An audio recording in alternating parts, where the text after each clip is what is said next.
السلام علیکم محترم ناظرین اور پیارے دینی بھائیوں، آج میں آپ کو سید امین القادری صاحب کی رات کے جلسے کی ایک نئی تقریر قرآن و حدیث کی روشنی میں پیش کر رہا ہوں کہ جس آج رات کی تقریر میں 3 خوبصورت ایسے واقعے جو آپ سنیں گے تو ایمان تازہ ہو جائے گا۔ انشاءاللہ تعالی ویڈیو کو ضرور دیکھیں اور شیئر کریں۔ ایک واقعہ یہ کہ حضور نے یہودیوں کے بارے میں جو آپ درخت دیکھ رہے ہیں اس کے بارے میں حضور نے پیشن گوئی کی ہے، اور دوسرا واقعہ سید صاحب نے بیان کیا سراقہ بن مالک کا، جو حضور کو گرفتار کرنے کے لیے ہجرت کی رات میں اپنے گھوڑے پر سوار ہو گیا۔ تیسری اہم بات یہ تھی کہ سید صاحب نے بیان کیا تھا کہ صبح کو پیدل چلنے والا عرش کے سائے کے نیچے ہوگا۔ آپ تمامی عاشقان رسول سے گزارش ہے کہ ہمارے چینل کو ضرور سبسکرائب کریں گے اور حضور اکرم صلی اللہ علیہ وآلہ وسلم کا ایک وصف آپ کے سامنے رکھنا چاہتا ہوں، اور کوشش کی جائے گی کہ دونوں عنوان ایک ساتھ سمٹ آئیں۔ دنیا کے اندر بولنے والے لوگ اربوں کی تعداد میں، لیکن کوئی نیک سے نیک انسان بھی یہ دعویٰ نہیں کر سکتا کہ اس کی زبان سے کبھی جھوٹ نہ نکلا۔ ہم میں کا کوئی شخص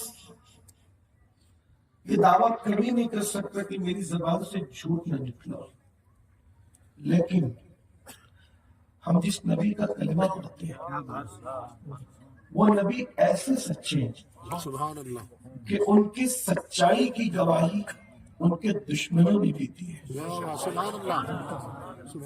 ہمیں فخر ہے، ہم کسی چیز پہ فخر نہیں کرتے، لیکن ہمیں فخر ہے کہ ہمارا قائد وہ قائد ہے جس کی سچائی کی شہادت اللہ بھی دے رہا ہے، اور جس کی سچائی کی شہادت اس کے غلام بھی دے رہے ہیں، ان کی سچائی کی شہادت ان کے صحابہ بھی دے رہے ہیں، ان کی سچائی کی شہادت دنیا کے ان کے ماننے والے بھی دے رہے ہیں، اور جو ان کو نہیں مانتے، جو ان سے دشمنی کرتے ہیں، وہ بھی ان کی سچائی کی گواہی دے رہے ہیں۔ آپ قرآن مقدس اٹھا کر کے دیکھیں، مکے کے کافروں نے اللہ کے رسول صلی اللہ علیہ وآلہ وسلم پر جو اعتراض کیا، اللہ تبارک و تعالیٰ نے اس اعتراض کو منوان پہلے قرآن میں بیان کیا اور پھر اس کا جواب دیا۔ سبحان اللہ۔ پہلے وہ اعتراض بیان کیا، بہت غور سے سننے کی بات۔ ایک بات میں آپ کو سمجھانے کے لیے اس کروں کہ اگر اللہ نہ کرے کوئی مجھے گالی دے تو آپ مجھے آ کر صرف یہ کہیں گے کہ آپ کو کسی نے گالی دی ہے، وہ گالی دے کر آپ بتائیں گے نہیں، ایسے ہی ہوتا ہے نا؟ جیسے اگر کوئی مجھے پاگل کہہ دے تو لوگ آگے کہیں گے آپ کی اس نے برائی بیان کی، لیکن آپ یہ آگے نہیں کہیں گے آپ کو پاگل کہہ رہا تھا۔ ایسا ہوتا ہے کہ نہیں ہوتا؟ اور بھی دوسری جو گالیاں ہیں، گالی اس کو کہتے ہیں کہ انسان کا جو مرتبہ ہے اس کو گھٹانے کو گالی کہتے ہیں۔ جیسے انسان کو کتا کہتے ہیں، کتے کو کتا کہا تو گالی نہیں، انسان کو کتا کہا تو گالی ہے، یہ گالی ہے کہ نہیں؟ لیکن اب وہ کوئی آ کر کے کسی کو یہ کہے کہ تجھے فلاں نے کتا کہا، نہیں، یہ نہیں، یہ اس پہ گالی دی، بس اتنا کہے گا، ٹھیک؟ لیکن قرآن کا انداز دیکھیں، اللہ کے رسول علیہ السلام کو کسی بدبخت نے معاذ اللہ ثم معاذ اللہ پاگل کہا تو قرآن نے اس کو بیان کیا، قرآن نے اس کو بیان کیا کہ آپ کے دشمن آپ کو یہ کہتے ہیں لیکن آپ یہ نہیں ہے، ہے نا؟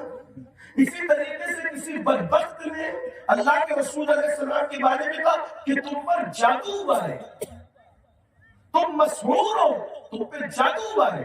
قرآن نے اس کو بھی کوٹ کیا کہ یہ کہتے ہیں کہ آپ پہ جادو ہوا، حالانکہ آپ پہ جادو نہیں ہوا۔ پھر انہوں نے کہا کہ آپ جادوگر ہیں، قرآن نے اس کو بھی کہا کہ آپ کو جادوگر کہتے ہیں لیکن آپ جادوگر نہیں ہو۔ پھر حضور کو کہا کہ آپ شاعر ہیں، قرآن نے کہا کہ آپ کو شاعر کہتے ہیں لیکن آپ شاعر نہیں ہو۔ آخر ایسا کیوں ہے کہ وہ جس انداز سے حضور پہ اعتراض کر رہے ہیں، پہلے اعتراض بیان ہو رہا ہے، اس کے بعد اس کا جواب دیا جا رہا ہے۔ اگر یہ کہہ دیا جاتا کہ آپ پر اعتراض کرتے ہیں، اس کا جواب یہ ہے اللہ پر، لیکن خدا کی حکمت دیکھو، اللہ کا کوئی کام حکمت سے خالی نہیں ہے۔ نہیں, پاگل کہتے ہیں پاگل نہیں. ارے آپ کیسے اللہ اکبر پاگل ہو سکتے ہیں؟ ساری دنیا کی عقلیں آپ کی عقل کے سامنے ایک ذرے کی حیثیت رکھتی ہے. آپ کو اللہ نے اتنی عقل عطا کی ہے, اتنا شعور عطا کیا ہے. ارے جو ماں کی گود میں اتنی عقل رکھتا ہو کہ خود دودھ پی کر ایک طرف سے دوسری طرف کا اپنے بھائی کے لیے چھوڑ دیتا ہو. ارے جس کی بچپنے میں عقل کا یہ عالم ہو, عالم شباب کی اس کی عقل کا عالم کیا ہوگا؟ میرے امام کہتے ہیں گود میں عالم شباب, حال شباب کچھ نہ پوچھ. گود میں عالم شباب, حال شباب کچھ نہ پوچھ. گلبن باغ نور کی اور ہی کچھ اٹھان ہے, گلبن باغ نور کی اور ہی کچھ اٹھان ہے. ارے بچپنے میں ان کی عقل کی شان یہ تھی, حلیمہ سعدیہ کہتی ہے کبھی بستر میں پیشاب نہیں فرمایا. اللہ اکبر. ہم تو فضل الناس میں کہتے ہیں لاؤ کوئی اپنا ایسا قائد جس نے بستر میں پیشاب نہ کیا ہو, لیکن آمنہ کلال جس کا رب کلمہ پڑھتے ہیں اس کا بچپنا بھی اتنا ستھرا تھا کہ آپ نے کبھی بستر میں پیشاب نہیں فرمایا.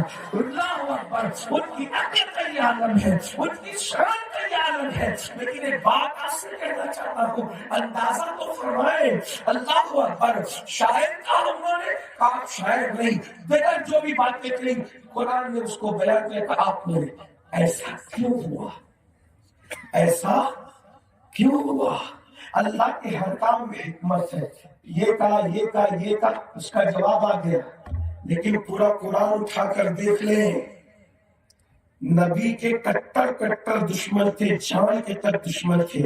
شاعر کہنے کی ہمت کیوں ہوگی, مشہور کہنے کی یعنی تم پہ جادو میرے کہنے کی بدبختوں نے ہمت کی, معاذ اللہ پاگل تک کہہ دیا اس بدبختوں نے.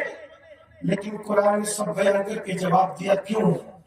تاکہ قیامت تک قرآن رہے گا, لوگوں کو پتہ چلے. اتنے بڑے بڑے کٹر دشمن تھے, طرح طرح کی گالیاں دی, لیکن دشمن ہونے کے بعد میں نے اپنے محبوب کو اتنا سچا بنا کر بھیجا تھا کہ ان کا دشمن بھی ان کو جھوٹا کہنے کی ہمت نہ کر سکا. دشمن بھی جھوٹا کہنے کی ہمت نہ کر سکا. اب اندازہ کریں کتنے سچے ہیں, کتنے سچے ہیں. اللہ اکبر. بلکہ لوگ ایک دوسرے کو وصیت کرتے تھے کہ کبھی ان کے قریب مت جانا, اس لیے کہ ان کی زبان میں اتنی تاثیر اور ان کے چہرے پر سچائی کی وجہ سے ایسا نور ہے کہ جو جاتا ہے انہی کا ہو کر رہ جاتا ہے, جو جاتا ہے انہی کا ہو کر رہ جاتا ہے. اللہ اکبر. حضور کا چہرہ دیکھ کر لوگ کہتے تھے یہ کسی جھوٹے کا چہرہ نہیں لگتا, اس لیے کہ سچوں کے چہرے گواہی دیتے ہیں. اسی لیے تو دیکھو ولی کی پہچان کے لیے یہ نہیں کہا کہ ہاتھ میں تسبیح ہوگی, بغل میں مصلی ہوگا, ہاتھ میں لوٹا ہوگا, مصلی پہ بیٹھا ہوگا, یہ نشانی نہیں. ولی کی نشانی کیا بیان کی؟ جسے دیکھو تو خدا یاد آ جائے.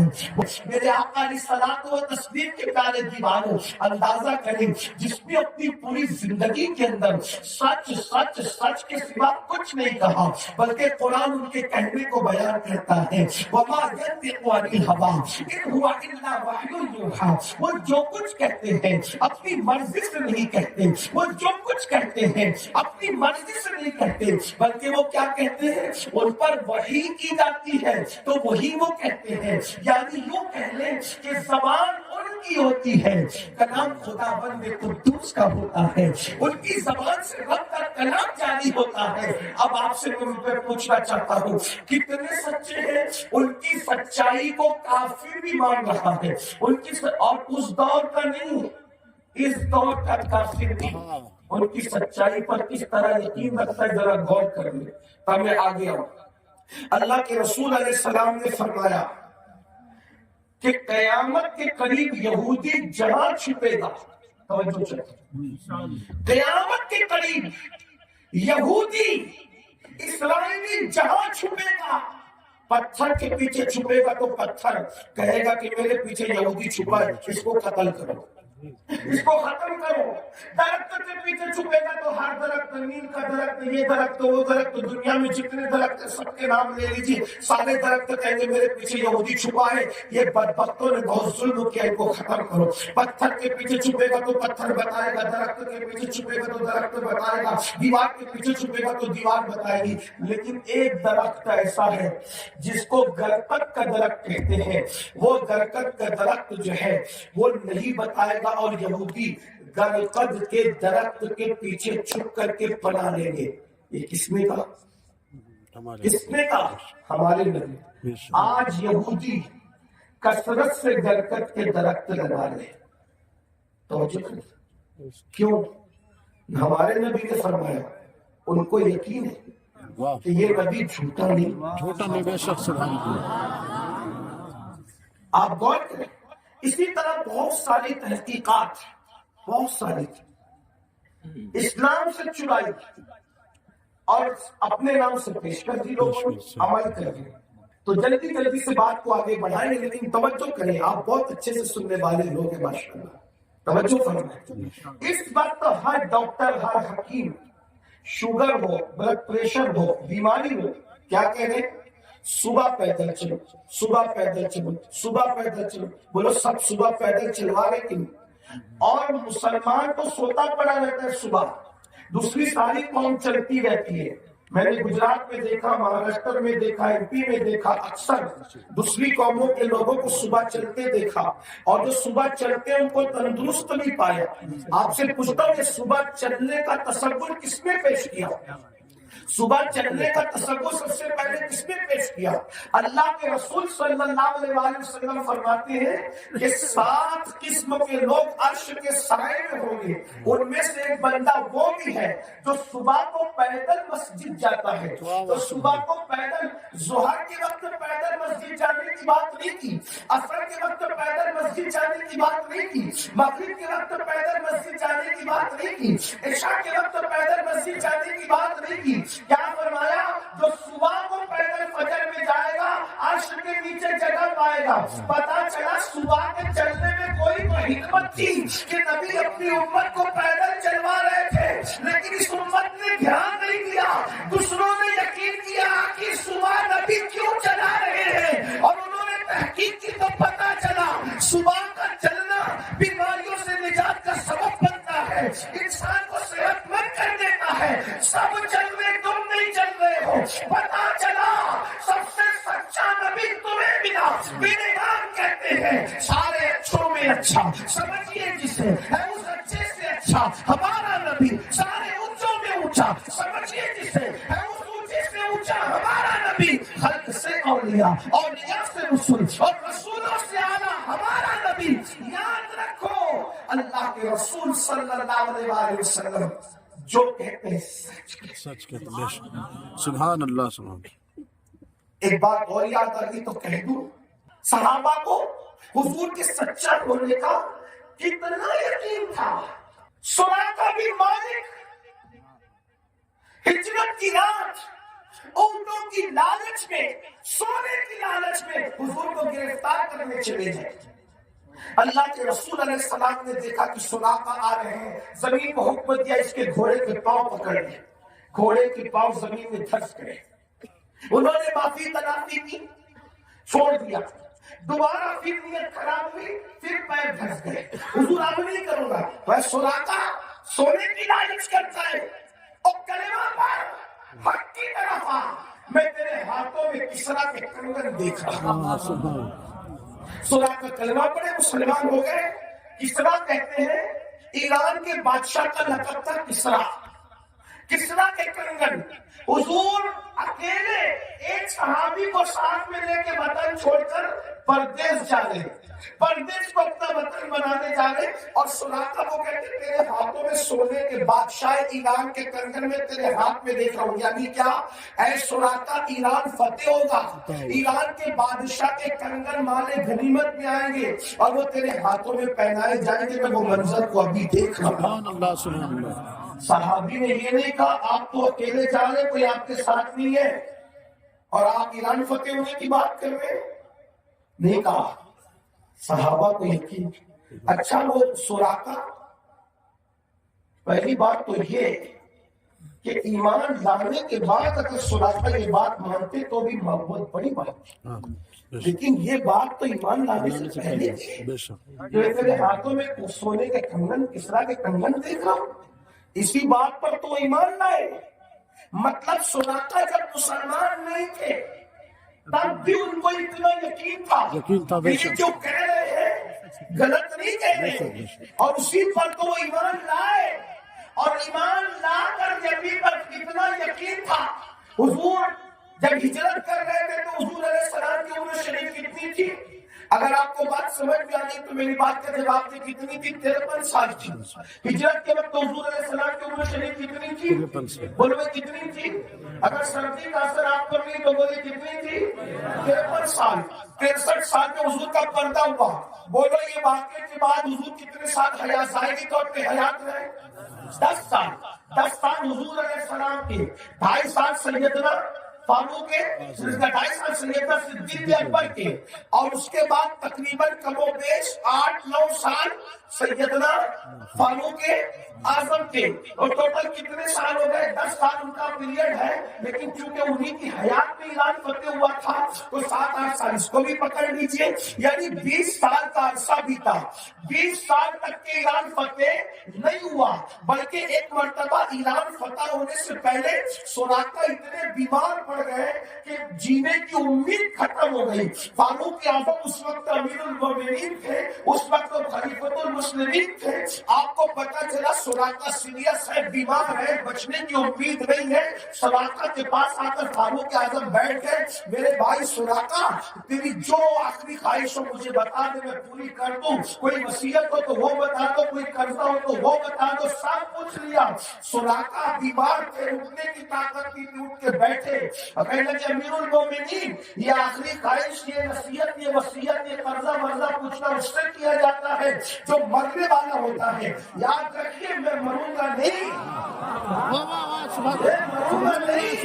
بتاؤ وہ اتنے یقین سے کہہ سکتا ہے میں مروں گا نہیں؟ وہ فاروق اعظم کو انہوں نے کہا ارے مرنے جینے کی کس کو جیور ٹائم کس کو پتا ہوتا ہے، تم اتنے یقین سے کہہ رہے ہو مروں گا نہیں؟ تو فاروق اعظم سے سراقہ نے کہا اپنی ذات پر نہیں، نبی کی بات پر یقین ہے۔ میرے نبی نے فرمایا تیرے ہاتھوں میں کسرا کے کنگن دیکھ رہا ہوں، امیر المومنین جب تک کسرا کے کنگن پہنوں گا نہیں اس وقت تک مجھے بات نہیں ہے۔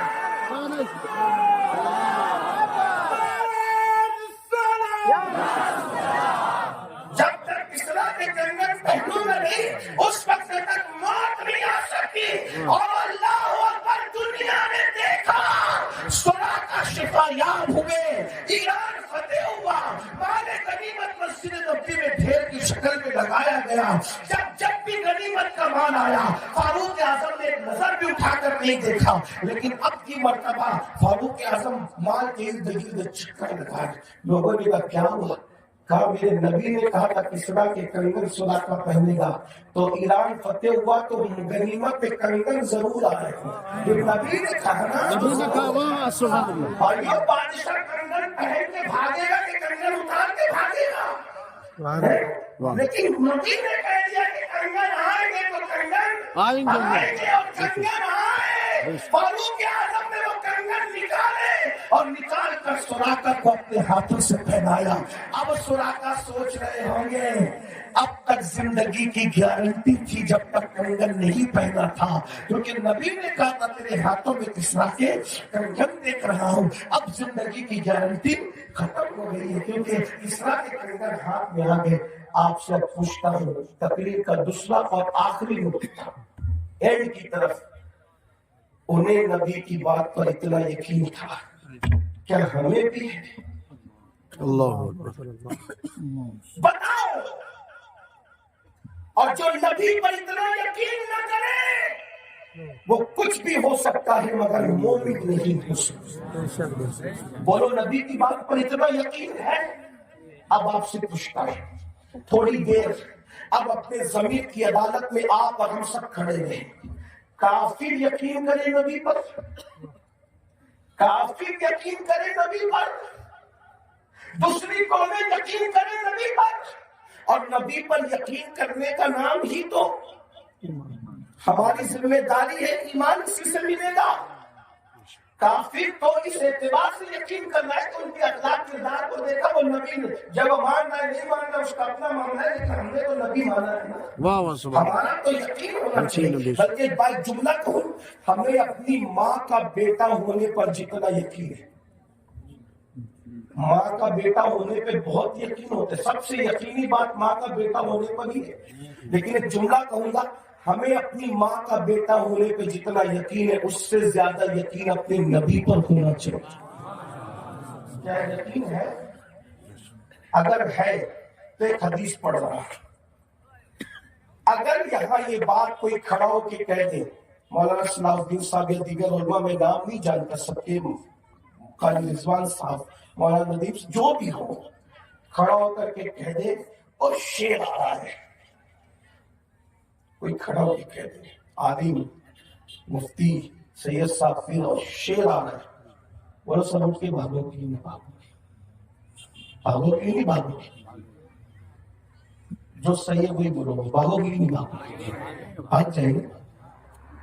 میں کہوں یار سید کو چھوڑ کے بھاگ رہے ہو، او بولے بھائی سید صاحب بعد میں ملیں گے، ابھی جان بچنا، ایسا ہوا درد سب کو جان پیاری ہے نا۔ آپ سے پوچھتا ہوں، اگر کوئی موسمیات کا محکمہ جو ہے، محکمہ موسمیات اگر اعلان کر دے کہ طوفان آنے والا ہے، سچ کہنا مسلمانوں، طوفان کی تیاری کرتے ہو کہ نہیں کرتے؟ بولو کرتے ہو کہ نہیں کرتے؟ اسکولیں بند ہو جاتی ہے، بچوں کو اسکول نہیں بھیجتے کہ طوفانی بارش کا اعلان ہوا ہے، انہوں نے اعلان کیا تو واقعی طوفانی بارش ہوگی، اس کا یقین ہے؟ بتاؤ، اتنے جھوٹے اور مکار لوگ اعلان کرتے ہیں کہ طوفانی بارش ہوگی، چینل والے اعلان کرتے ہیں طوفانی بارش ہوگی، بولو بچوں کو اسکول سے روکتے ہو کہ نہیں روکتے؟ تم بزنس پر جانے سے روکتے ہو کہ نہیں روکتے؟ میں اگر سچ کہہ رہا ہوں تو میری تائید کرنا، بولو ہے کہ نہیں؟ حق بات ہے، حق بات ہے۔ بازار جانے سے روکتے ہو کہ نہیں روکتے؟ اتنے جھوٹے لوگ، اتنے فاسق لوگ جن پر یقین نہیں کیا جا سکتا، وہ کہہ دے کہ طوفان آنے والا ہے تو تم طوفان کی تیاری میں لگ جاتے ہو، وہ کہتے ہیں بارش آنے والی ہے تم اس کی تیاری میں لگ جاتے ہو، وہ کہتے ہیں زلزلہ آنے والا ہے تم اس کی تیاری میں لگ جاتے ہو، اور دنیا کا سب سے سچا انسان کہہ رہا ہے اگر نماز نہیں پڑھو گے تو تمہارا نام جہنم کے دروازے پر لکھ دیا جائے گا، اس پر یقین کون؟ اللہ بولے نا، بہت اچھا۔ آپ مجھے امتی ہونا حضور کے، زبان کچھ کہے اور کردار کچھ کہے، یا تو تمہیں یقین نہیں، اور اگر مان اللہ کسی کو نبی کی بات میں یقین نہیں، وہ کسی بھی فرقے سے سلسلے سے تعلق رکھتا ہو، جو نبی پہ یقین نہیں رکھتا وہ مومن نہیں۔ اور اگر تمہیں یقین ہے کہ نبی نے جو کہہ دیا ہے تو کیا تم تک رسول اللہ کی یہ حدیث نہیں پہنچی کہ جو ایک وقت کی نماز جان بوجھ کر چھوڑ دے گا اس کا نام جہنم کے دروازے پر لکھ دیا جائے گا؟